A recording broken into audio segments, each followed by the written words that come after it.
कभी कभी भगवान को भी भक्तों से काम पड़े, जाना था गंगा पार प्रभु केवट की नाव चढ़े।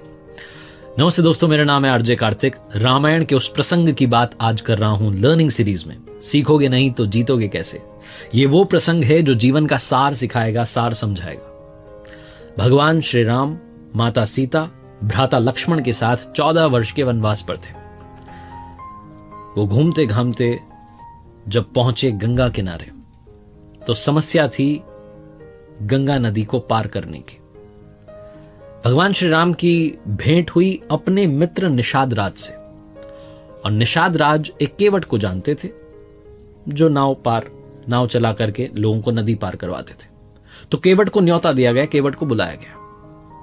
केवट ने जैसे ही प्रभु श्री राम को देखा, चरणों में साष्टांग दंडवत प्रणाम किया, क्योंकि केवट प्रभु श्री राम की पूजा पहले से कर रहा था। उसे तो दर्शन मिल चुके थे, वो तो प्रफुल्लित हो गया था। निषाद राज ने कहा कि केवट, आपको प्रभु श्री राम को, माता सीता को, भ्राता लक्ष्मण को गंगा नदी पार करवानी है। तो केवट ने कहा कि मैं ये काम नहीं कर सकता।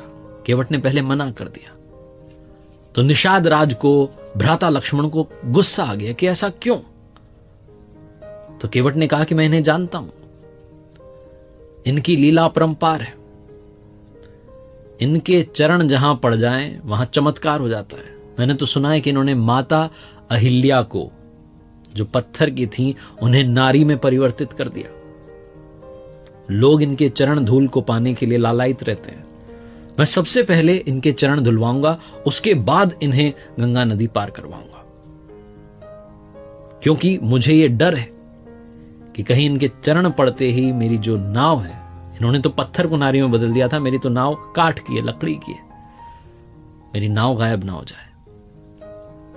तो कहते हैं केवट कि छुअत सिला भई नारी सुहाई, पाहन तेन काठ कठिनाई, तरिनऊ मुनि धरिनी होई जाई, बाट परई मोरी नाव उड़ाई।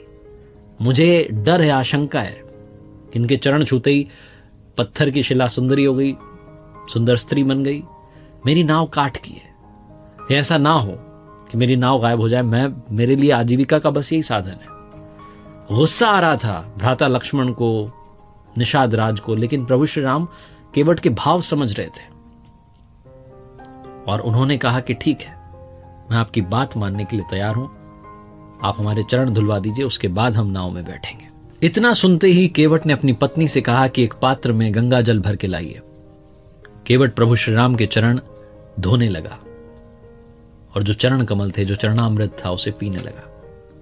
उसने प्रभु को प्रणाम किया, उनकी आरती की। उसके बाद प्रभु श्री राम, माता सीता, भ्राता लक्ष्मण नाव में सवार हुए और खुशी खुशी केवट ने इन तीनों को गंगा के उस पार छोड़ दिया।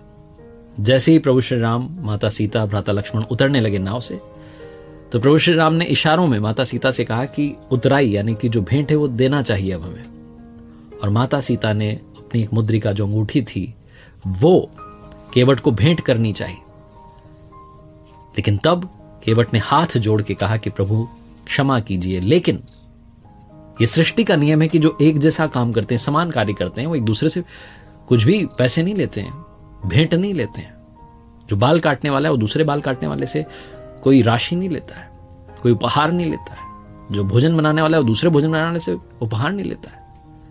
और आप और मैं तो समान कार्य करते हैं। तो प्रभु श्री राम ने कहा कि कैसे? भगवान थे लेकिन नर लीला रच रहे थे, इसलिए वही सामान्य बुद्धि वाला तार्किक प्रश्न किया कि कैसे? मैं तो केवट का काम करता नहीं हूं, मैं तो केवट नहीं हूं, मैं तो लोगों को नाव से इस पार से उस पार नहीं उतारता। तो केवट ने हाथ जोड़ करके कहा कि प्रभु, मैं आपको जानता हूं, मैं तो इस लोक में, मनुष्य लोक में लोगों को नदी पार करवा रहा हूं, नाव से इस पार से उस पार ले जाता हूं। आप तो भवसागर वाली जो नाव है उसमें बैठाते हैं, भवसागर पार कर देते हैं, मृत्यु लोक से हमें पार करवा देते हैं। आप और मैं समान कार्य करते हैं। ये बात जब केवट ने कही तो केवट की बुद्धिमत्ता से प्रसन्न होकर के प्रभु श्री राम ने, भगवान ने केवट को मोक्ष प्रदान की। पद पखारी जलुपान करी, आपू सहित परिवार, पितर पारू करी प्रभु पुनि, मुदित गयो ले पार।